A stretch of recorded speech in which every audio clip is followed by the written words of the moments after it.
Cuando perturbamos un medio o un objeto en general, como por ejemplo una gota cayendo en un estanque, que vemos que cae produciendo una serie de alteraciones en el agua, creamos algo que conocemos como onda.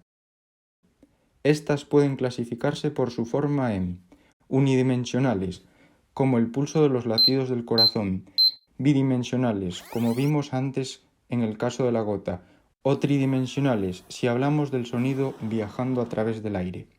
Cada una de ellas merece un amplio estudio aparte de este vídeo, pero nuestra presentación la vamos a centrar en las ondas bidimensionales en un medio como el agua.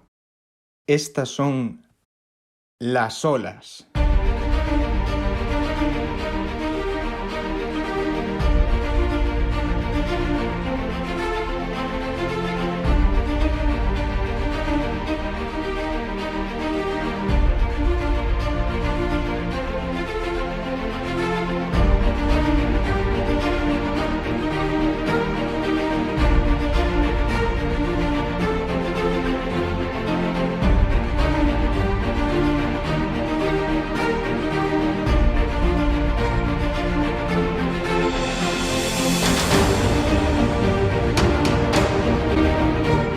Pero, ¿qué entendemos por ola? Una ola es una onda bidimensional en el agua, que se desplaza a través de la superficie de mares, océanos, ríos y canales, y estas forman parte del paisaje de todas las regiones costeras del mundo. Las olas son generadas principalmente por el viento, cuya fricción con la superficie del agua produce un cierto arrastre, dando lugar a arrugas en la superficie del agua, de unos milímetros de altura. Una vez que crecen en altura, se crea la ola, y según estos condicionantes las podemos clasificar en diferentes tipos. Son los siguientes: capilaridad, ondas de viento, que a su vez se pueden clasificar en dos, de mar de viento y de mar de fondo, ondas largas, ondas de marea y ondas generadas por embarcaciones en movimiento.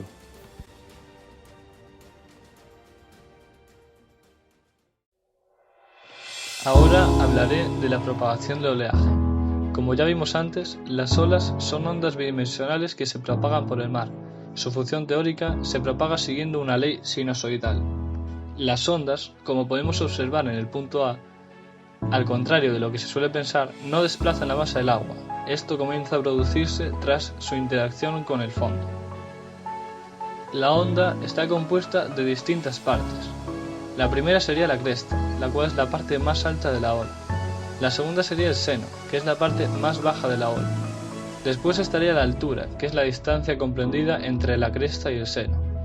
Le sigue la semiamplitud, que equivale a un medio de la altura. Y por último, la longitud de onda, que es la distancia entre dos crestas o dos senos. Aparte de las características intrínsecas de una ola teórica, hay otras que derivan de las anteriores, como pueden ser el período, que se mide en segundos y es el tiempo que tarda la ola en recorrer una distancia equivalente a la longitud de onda. En el gráfico sería el tiempo que tarda en ir el punto C desde el punto A hasta el punto B. Y la frecuencia, que es la inversa del período. También tendríamos la celeridad, que es la velocidad de la onda, y el peralte, que es el cociente entre la altura y la longitud de onda. El peralte puede ser pequeño si el cociente es menor que 1 partido por 50, mediano si el cociente se encuentra entre 1 partido por 50 y 1 partido por 25, y grande si este está entre 1 partido por 25 y un séptimo. Si el peralte es superior a un séptimo, la onda produce rotura. Otra característica fundamental de las olas es la dirección, que es el punto del horizonte de donde viene la ola, lo cual nunca hay que confundir con la dirección de la corriente, que es hacia donde va la ola. Por último, tenemos el tren de olas, que es cuando hay varias olas seguidas de mismas características y en la misma dirección, y la edad de la ola, que es el cociente entre la velocidad de propagación y la velocidad del viento. Otro objeto de estudio durante la propagación del oleaje son los distintos efectos que condicionan a la ola durante su desplazamiento, como pueden ser la refracción, que es el proceso por el cual la ola cambia de dirección al aproximarse a la costa, poniéndose paralela a esta. El asomeramiento, que es el efecto producido en la onda al reducirse notablemente la altura del fondo marino tras su llegada a la costa. Se produce a partir de que la ola alcanza profundidades menores a la mitad de su longitud de onda, disminuyendo su velocidad de propagación y la longitud de onda, pudiendo disminuir también o aumentar la altura y en general adquiriendo mayor peralte. Después tenemos la reflexión. En ella, una fracción de la energía incidente sobre una estructura natural o artificial es devuelta al mar. Es un factor esencial en el diseño de puertos, y hay dos casos, si hay rotura o si no hay rotura. Por último, tenemos la difracción, que es el efecto que se produce en el gráfico al traspasar la onda el morro del dique. Este fenómeno tiene lugar cuando la onda se encuentra un obstáculo. Al rebasarlo, se produce una zona de sombras, al que se le transfiere parte de la energía lateral, tomando la dirección del frente y el sentido hacia la zona de sombras. Para terminar, en este vídeo de un puerto podemos ver cómo se dan todos los efectos anteriores simultáneamente. La difracción en el morro del dique, el asomeramiento al llegar la onda a la playa, la refracción también al llegar la onda a la playa y la reflexión dentro del puerto. Cabe destacar que hay otros factores que intervienen en la propagación del oleaje, como son las corrientes y la interacción con el fondo.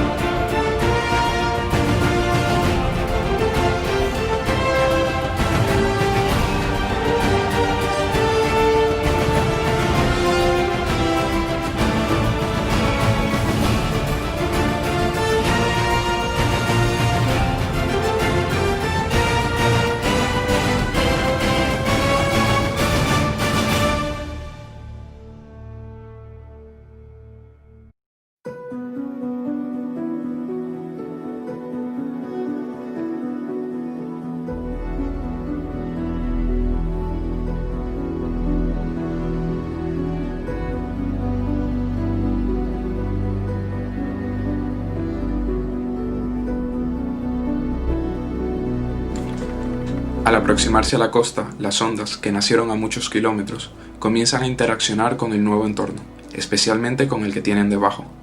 La batimetría, que es el equivalente a la altimetría pero bajo el agua, cobra valor creando una variación en la amplitud y la longitud de las ondas, el peralte, dando lugar al fenómeno que conocemos como la rotura. La rotura la podemos definir como una desestabilización de una onda, donde ésta pierde energía. Esto puede ser debido a muchos factores, cambios de profundidad, la velocidad del viento o el peralte, entre otros.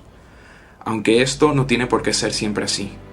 Pueden romper o no las olas, y saber cuándo y dar una descripción de cómo rompen se convierte en una información valiosa, especialmente al momento de diseñar y proyectar obras cercanas a las costas.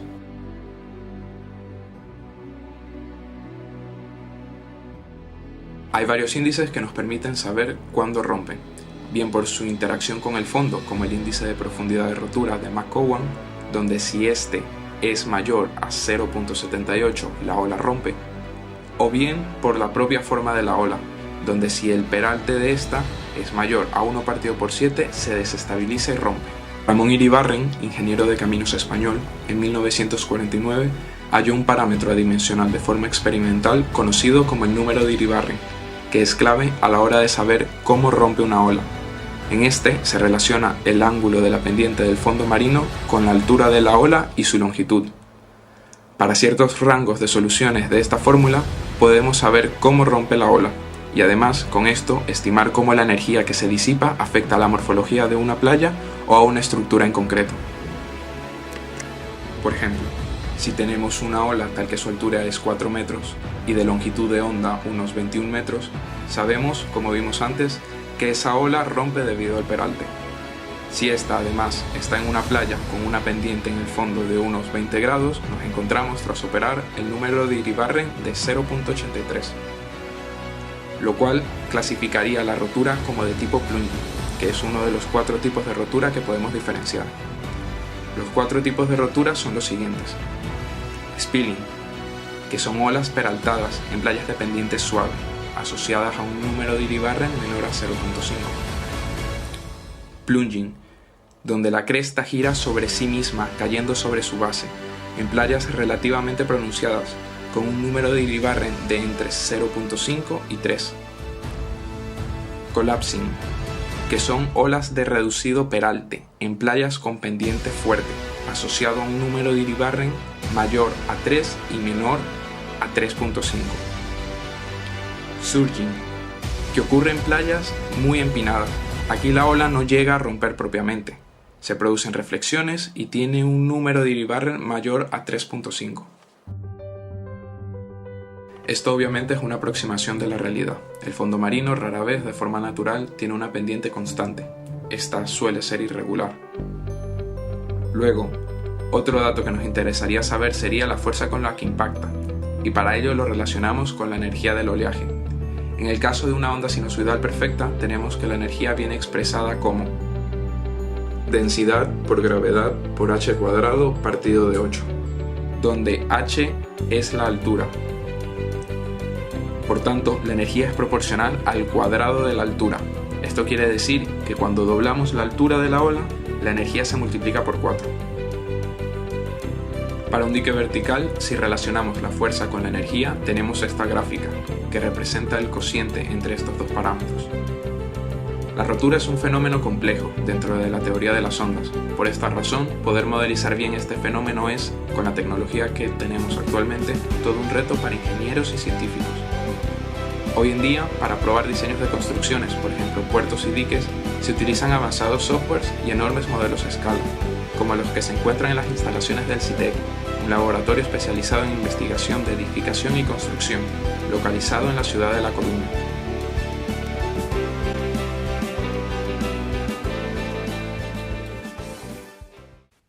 Hemos abierto una ventana al conocimiento físico de las olas, pero esa abertura es tan amplia y extensa no solo en el aspecto físico que nuestro trabajo solo ha pretendido echar una mirada superficial. A pesar de los esfuerzos realizados para entender el comportamiento de las ondas, todavía quedan muchas preguntas sin resolver. Perseguir esas respuestas ha hecho al hombre crear increíbles estructuras que le han permitido controlar la fuerza de la naturaleza, moldear los espacios, interconectar más a nuestras sociedades, protegernos de las inclemencias e incluso hemos desarrollado nuevas formas de obtener energía. Aunque se haya avanzado enormemente, todavía queda mucho camino por recorrer, mucho por entender y desarrollar para construir un futuro más sostenible, apostando siempre por actuaciones que protejan el medio ambiente y hagan que la humanidad disfrute de lo que le proporciona la naturaleza.